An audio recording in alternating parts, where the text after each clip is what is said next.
Today we're going to be breaking down the ball of Sam Raimi's Spider-Man from 2002. And what I mean by that is this story is completely coded with themes and lessons that I feel like everybody could take from, and I do believe in my whole heart that everybody should experience this whole trilogy at least once, but let's start with the first movie and breaking down the ball. I mean, first things first, let's get the universal relatability out of the way. And what I mean by that is the character of Peter Parker goes through so many struggles that just by law of averages, somebody out there could relate to at least one of these problems. I mean, in the opening scene here, he says himself, my story is not for the faint of heart. And we see him chasing the bus. And it gets deeper than that. You have to understand the character of Peter Parker. He has no parents.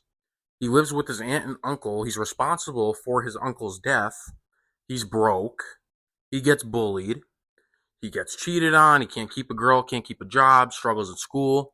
I mean, anything that you could really be going through, this man Peter embodies. I mean, this whole movie is pretty much a pivot from innocence into being conscious, which again, relatability. Most of us, especially in the early years of our lives, were kind of innocent, ignorant, and then through life and age and mistakes and everything, we become conscious of the things we're doing. And mind you, Peter Parker isn't super special. He wasn't chosen. He wasn't handpicked. He's like not the chosen one, right?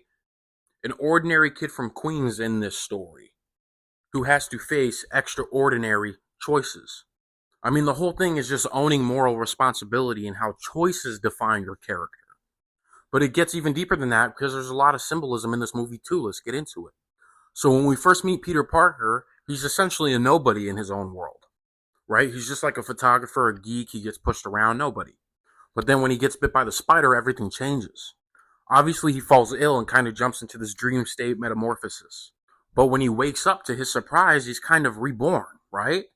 He don't need his glasses anymore. He has this, rocking body he never had before. But the symbolism here, when he's reflecting in the mirror, his ego is being born. Even though he didn't start it, he obviously gets in the fight with Flash at school and whoops his ass. But then he feels good about it. He's smiling. And for the first time, he's like, like this is what it feels like. But then he actually uses his powers for selfishness.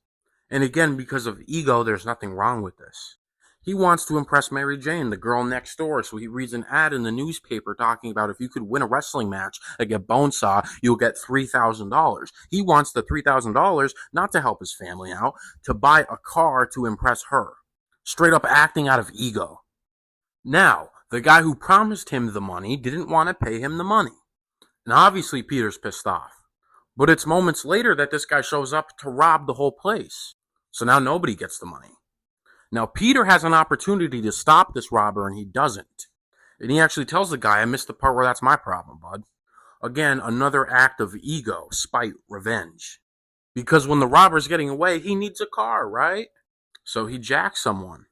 And that someone happens to be Peter's Uncle Ben, who is shot and killed. Again, symbolism here, how you poison yourself with revenge. And the way I want to put it for you, I actually heard from Avatar. Look at my arm. Picture it as a double-headed animal, one half rat, one half snake. The snake bites the rat because he hates the rat, right? But they're one being, so essentially the snake is poisoning himself by biting it. Same thing that happened with Peter. Peter hated this guy, decided to bite him, but he poisoned himself because his uncle died as a direct cause because of it. And it also goes to talk about ego. A lot of people, especially men, have really big egos, right? So they often make big, bold decisions because of their ego. But some of these decisions you make without thinking just because of your ego and the people around you and wanting to impress everybody could be the worst decisions you've ever made in your life that will cost you sometimes the rest of your life, right? Now Peter finds Uncle Ben and sits with him as he bleeds out and dies. Super sad scene, by the way. But Uncle Ben is not the only thing that dies here. So does Peter's ego. So while Uncle Ben dies, this is also ego death. And through all of this is where Spider-Man is born. And it goes to show sometimes who you become is based on pretty much the worst decision you'll ever make in your life. Which again should be universally relatable to everybody. But not only that, it's very rare for somebody to be here and then just go up. Generally and speaking in life, you have to hit rock bottom before you're able to move forward, before you're able to do something right, before you're able to move up and get right back on the right track. You need to get hit hard to wake up. This was Peter's rock bottom. This is where he starts to go up, and this is where Spider-Man is born. And mind you, up until this point of the story, everything that goes wrong in Peter's life, between his financial situation, his uncle's death, being bullied, everything, he has every reason to become a villain, and he still chooses to become a hero. Again, we always have a choice in that manner. Then we have the ending of the movie at the funeral. He's finally with Mary Jane, the girl from next door, the girl who in the beginning of the story he wanted to get the car to impress. And she kisses him, but he pulls back and walks away. And he says this line, "This is my gift. This is my curse." Which pretty much sums everything up, because everything that gives your life meaning could also be what makes it hard. And this is real sacrifice. Peter's loved this girl since he was a little boy. You don't think he wants to be with her, but he knows he can't. He has to detach himself. And we all should be doing this in life. There's going to be things that come across our paths that you just want so bad. But that is just your flesh craving that. You have to detach yourself and understand what the better decision is. And really walk away. Do the right thing. Who am I? I'm Spider-Man. You're Spider-Man. She's Spider-Man. Everybody's Spider-Man.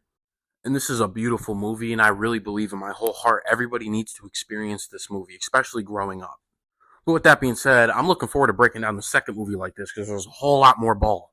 So don't forget to hit the follow button for more videos like these, and I will catch you in the next one.